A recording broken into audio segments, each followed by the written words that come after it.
This is TLV1.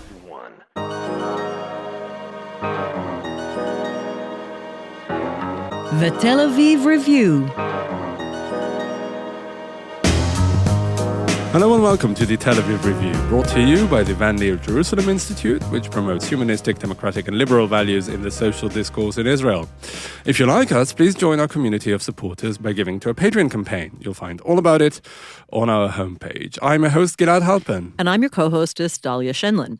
Every week we talk about books and research and other creative products that have caught our attention and that we find important.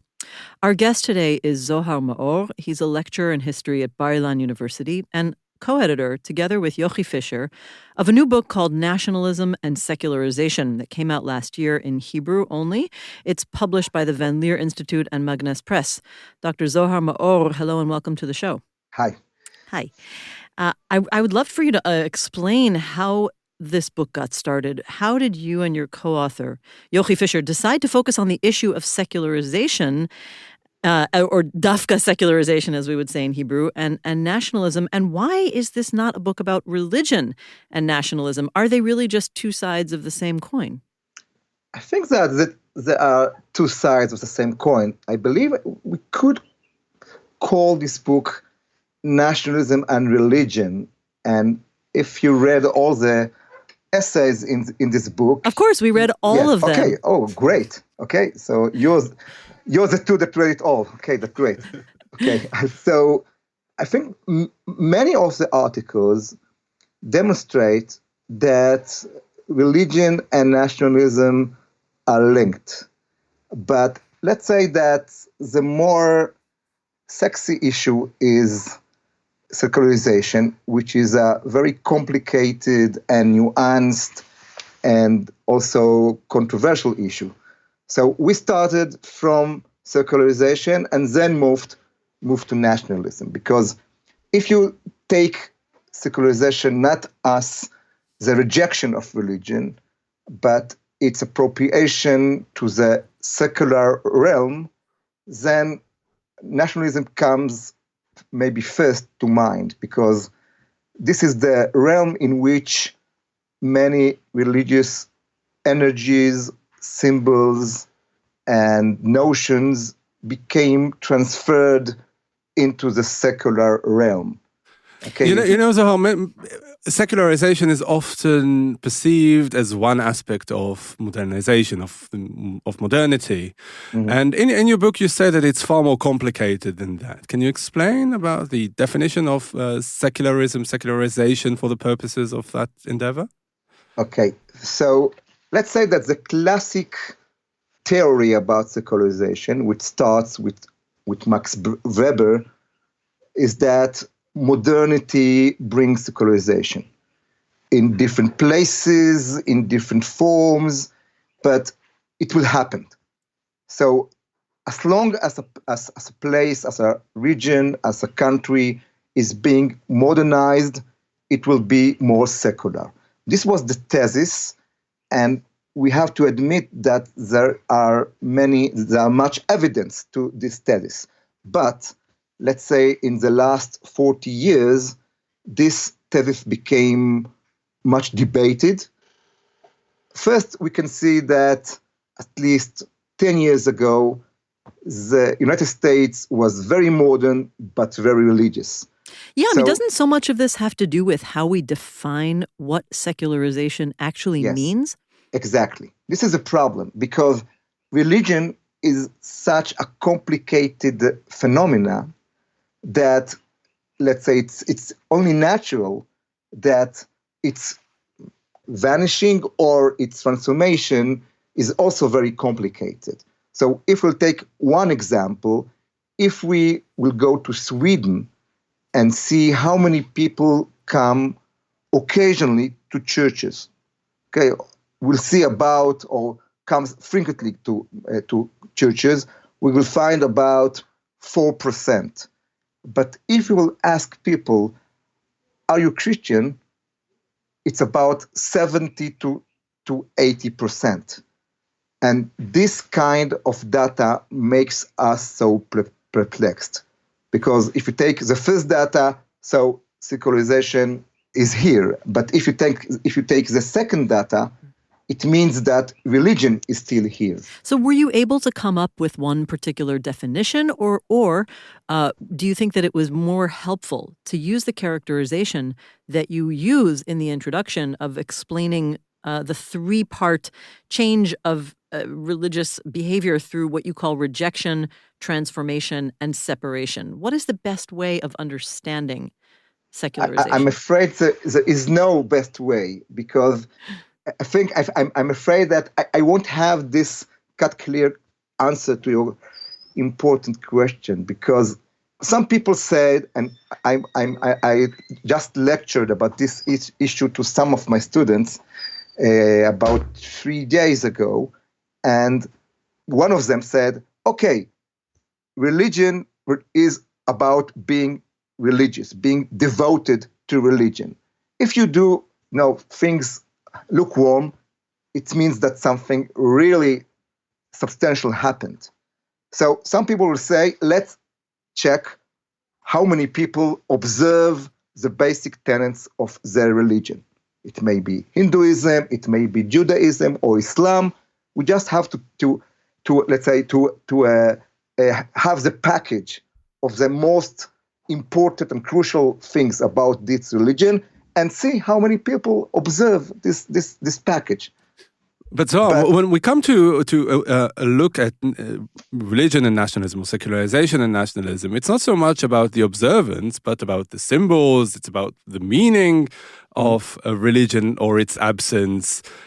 So why is practice really a measure here? No, I'm not saying this is the right answer. I'm just saying that many Your student had the wrong answer, of course. Many people will say that this is the right perspective to deal with this complex issue of what happens to religion. But the fact that many people don't call themselves, let's say, strict observers of each religion, but still define themselves as religious, should show us that it's more complicated, and then we can find some aid with those definitions that you have mentioned, raised by great scholars like Charles Taylor, that said religion is not something that is limited to the question if I observe or not. It's something more cultural that happens both to secular people and also to religious people. In this paradigm, it seems that Israel is not so much of an anomaly as we were led to believe, that a Jewish state, a state, a political apparatus with some sort of religious dimension to it, not some sort of a prominent religious dimension to it. According to your definition, every state in one way or another is, well, not a Jewish state, but has this religious component to it. Yes, the state that embodies laïcité, I mean, a radical force of secularization is France. And in France also, religious denomination gets money from the state.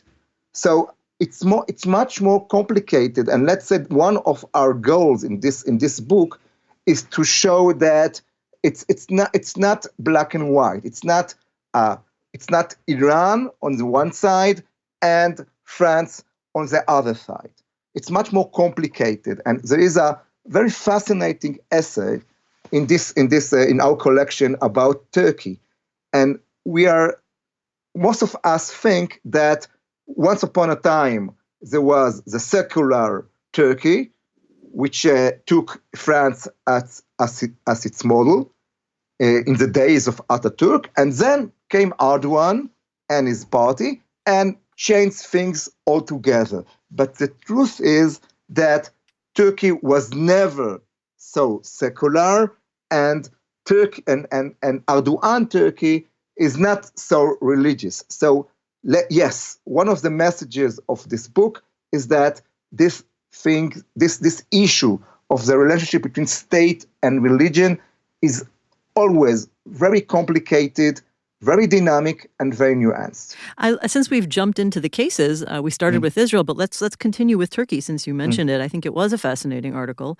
And one of the things I think was so interesting about it was that Anat Lapidot-Ferela, who wrote that article, in a way tries to debunk the idea that the secular, the secularized nationalists are always the ones who also represent a sort of universal liberalism, and those who maintain their religious aspect are the ones who are exclusivist and particularist. And she kind of cuts through that because in Turkey, of course, the secular communities are the Turkish nationalists. Can you tell us about how she looks at that tension? You catch the essence of the article, but I can only add some examples, and like the Kurds, which were totally sidelined by the Ataturk regime by using religious criteria, let's say by using secularized religious criteria, which turned religion into a marker of ethnicity. And this is quite typical to those kinds of regimes. Let's get back to the model, to France. One of the first things that secular France said to their religious minority, which was the Jews, there was a very known proclamation that was uttered right after the revolution for the Jews as citizens, everything. For the Jews as a collective, nothing. I remember this. Yes. So this is quite typical because it says, okay, we're not, once upon a time when France was a religious country, there was no toleration. So the Jews couldn't live here. But now we are secular. So what that means? It means that France is not defined as a Catholic society. It is defined by being a French society. And French means somehow that you can't be, there can be no ethnic minorities. Only individual rights. Only individual rights, yes. And if you will read some of the, let's say, more post-colonial critics of secularization, like Sabah Mahmoud and Talal Assad, they all try to unveil the unliberal aspect of liberalism. That the fact that we secularize the state does not mean that we call everybody to be partners. It means just the opposite.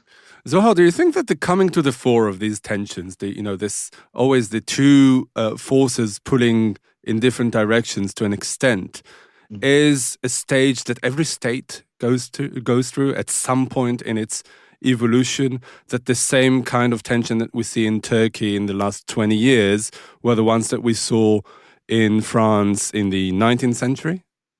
No, I think there are some different models, and I think that our book demonstrates that very well, because you can see, like, there is the American model, in which religion is conceived as a very important cultural and public resource, but it can't be no one religion can discriminate the other.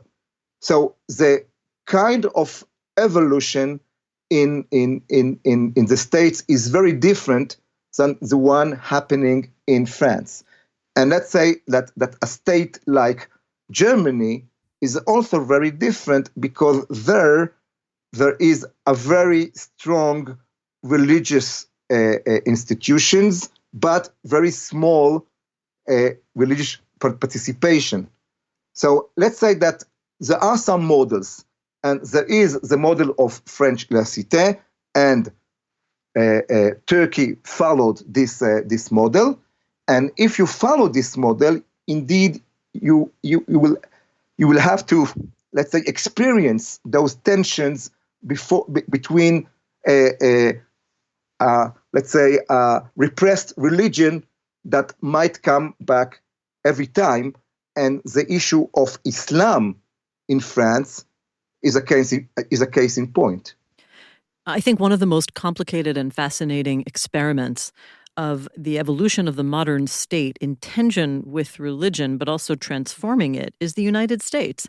And one of the most interesting articles in there, no offense, but it wasn't an article written purposely for this journal, is by the sociologist Robert Bellah about civil religion. It's a personal favorite of mine because I am always fascinated by how countries nationalize the concept of religious thinking through ritual and symbol. Can you explain to us, first of all, what is Bellah's thesis about what civil religion means in the American context and how that has been distinguished from the very particular Christian identity of America? Can I also pile on that and add that the essay was written in the 1960s, yes, so it's more than 50 years old, and ask you, Zohar, as the editor of the collection, why did you choose to translate it and include it? And not write and commission someone to write a new one about the same issue. Okay, I will answer your question, Gilad, first. So, Delafi, please forgive me. If I have to. Okay, so regarding Gilad's question, I think it's a classic. And I think that many other, let's say, more contemporary writing about secularization follow the path of Robert Bellah. And I think that it's very important that the Hebrew reader will also have this classic that he could reach and read. And you must know that we deal with Israeli students, and the ability to overcome difficult academic writing in English is not so simple. Sure. Although I just want to jump in, and actually, the more that I think about it, there is an important article from Don Yechia and Liebman back in the 1980s or 90s, I think, which really looks at this concept of civil religion in Israel. Would you say that that's a kind of building on Robert Bellah that the field of sociology in Israel has already had for a long time as a model? Yes, for sure. But let's go back to your first question. And what the important point of Bellah is that America is indeed religious, but in two different aspects. One is more social. It means that many people in the States, especially in special locations, the famous Bible Belt, is still very loyal to many kinds of religion, and some of them are very modernized, like evangelism, which take many secular notions like the immanent frame and try to implement it on the practice of religion. But at the same time, the so-called secular public space of America is also religious, but in a different way. This is another kind of religion which is not Christian. It's let's say it's take out from Christianity many energies and symbols and ideas and notions, but translates them to something that is intended to foster some values, to unite the society. So those notions should be also relevant to Jewish citizens, and now for Muslim citizens, and maybe for Buddhist citizens. So what Bellah says is that we should follow crucial moments in the modern history of the state, and we can see that in those moments, religion was used, but not the same kind of religion that are used but by many other believers. And we have to admit that this study is quite controversial, because many people think that the civil religion in America is much more Protestant than Bellah is willing to admit. Yes, please. Yeah, you're right. You can hear my curiosity. I think that Bellah can be interpreted in various ways. Bellah cites John F. Kennedy's inaugural speech, when Kennedy says, and I quote, "The rights of man, let's say all people, come not from the generosity of the state, but from the hand of God. And I feel like this statement is simultaneously revolutionary and reactionary, because it's essentially saying the power of the state and even of the majority of people is limited. We have higher values, absolute morals that guide our thinking in the state, even if people vote in strange ways sometimes. But at the same time, so in a way, it's like protecting the people from themselves. But at the same time, you could also say that that kind of statement is a means of compelling people to be utterly loyal to the state because the state itself is imbued with divine powers. So which is it? I mean, this one statement it has been keeping me awake at night ever since I read it. Okay, the answer is both. It means it's both liberating and compelling. It both, let's say, gives some power from the state to the citizen because all of us are under the auspice of God, and at the same time, it means that the state is divine because we're not acting according to the norms that was enacted by us. Those are divine norms. So exactly what you said is the exact ambivalence of this kind of statements.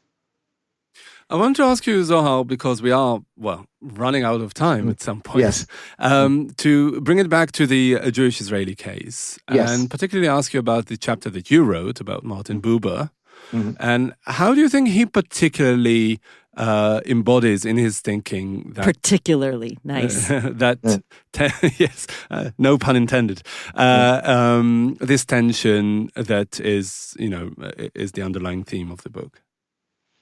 I think that Buber is, let's say, he could be used as something that does not exist until now, Israeli public religion in the American sense, which not always succeed to be inclusive, but at least ventures to be inclusive.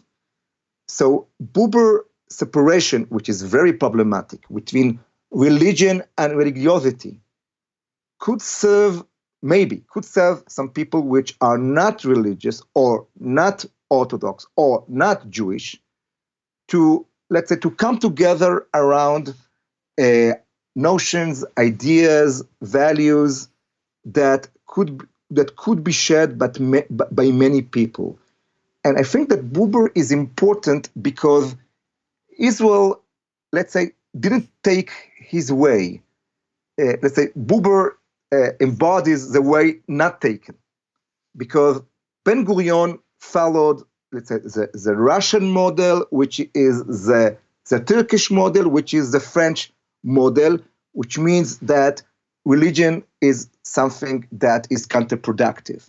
So we must, according to the political power that we have, we must fight religion. We must marginalize religion.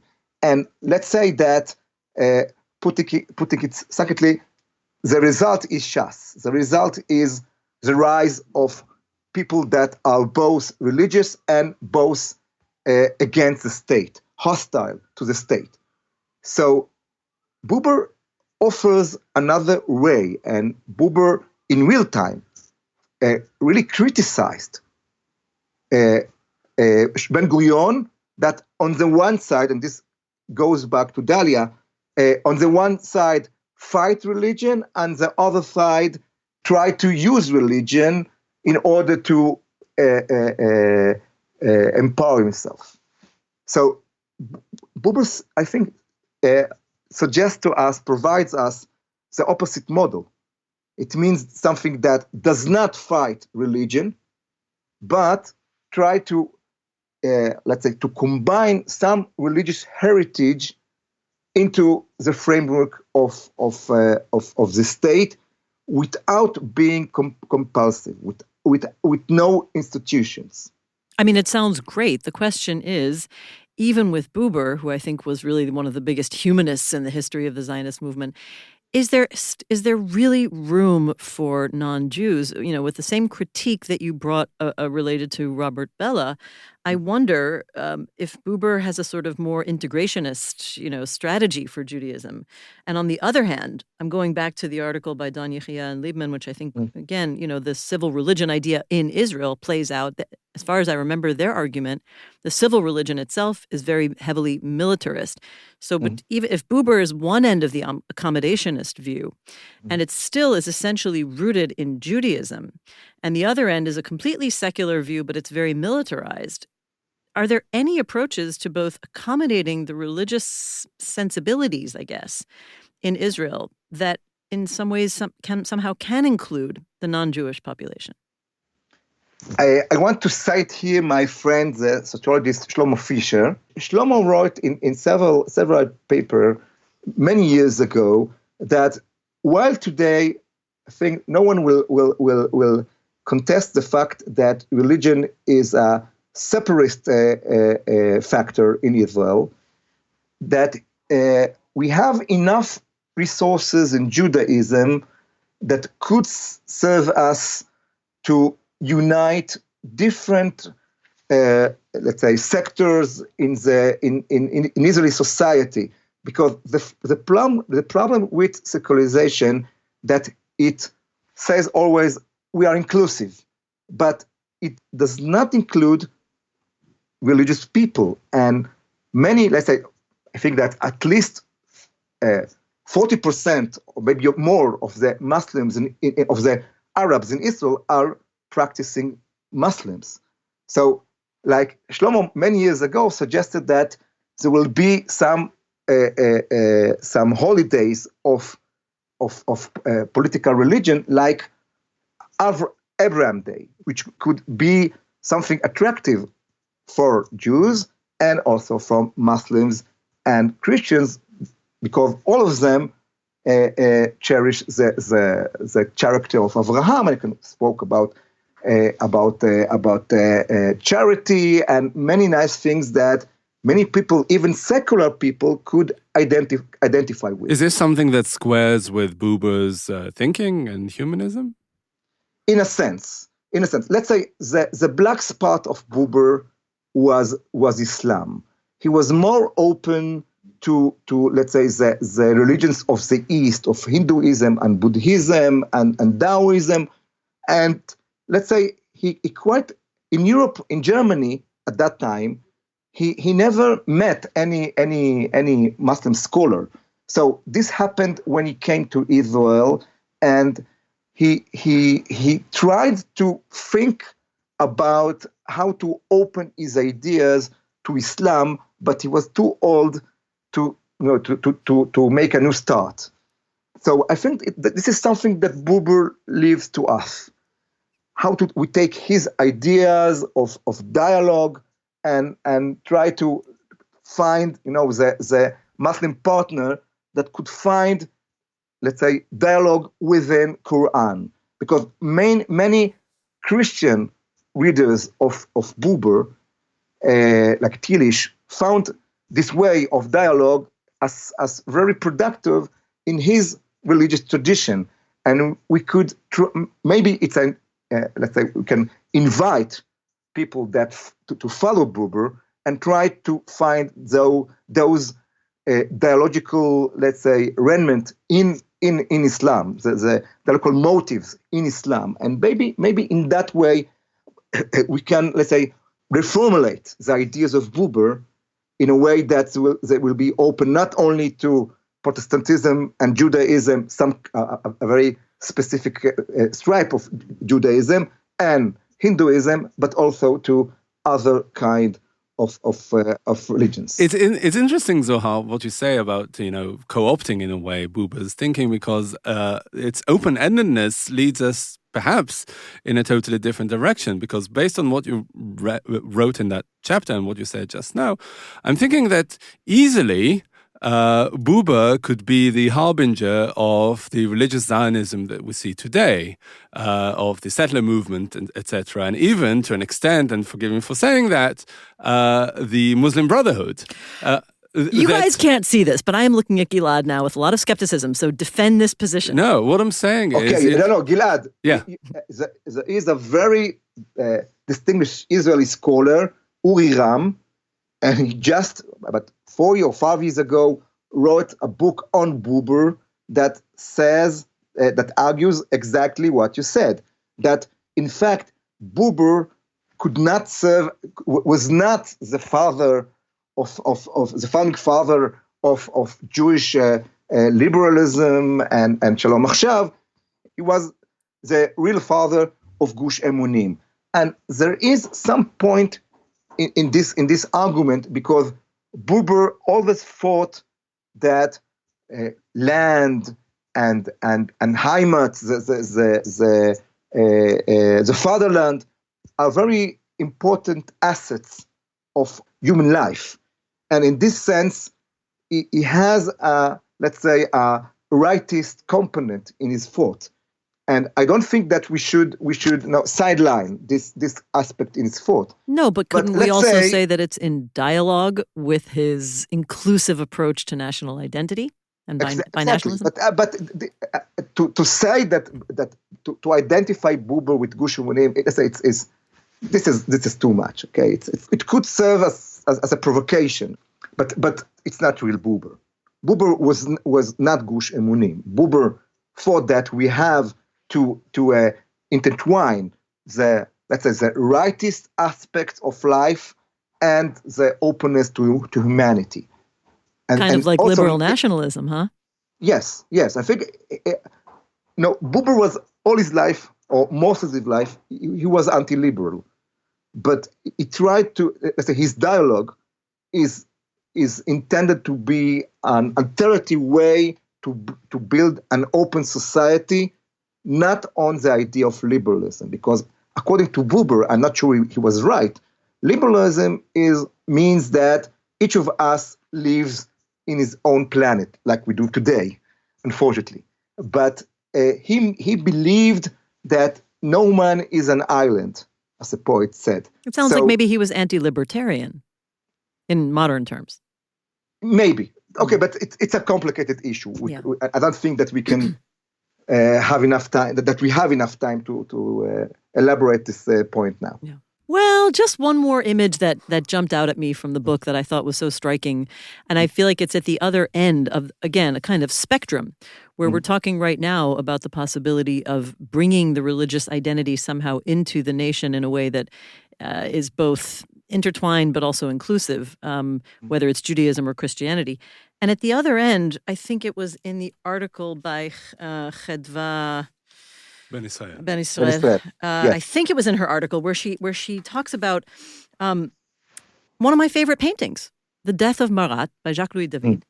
And I saw the painting in a whole different way because it has the revolutionary Marat dead in the bathtub, murdered, but also sanctified. And that is, in a way, I see it as the polar opposite of what we're talking about. It's basically saying, here's the new France with its own symbols of martyrdom, of a person who's been killed by, well, in this case by a terrorist, but by different forces, sacrificed for the cause of the nation and made and sanctified in the absence of any sort of religious identity, which is, of course, the direction of France and the laïcité. I'm not sure if I have much of a question so much as, is this the right spectrum to be judging? Like, is modern nationalism purely secular and sanctified for its own sake, nation worship, we might say? Or does it have to accommodate some of the, divinely inspired versions of religion, whether it's Judaism, Christianity, Islam, Abrahamic religions, or something? I think that in France, they do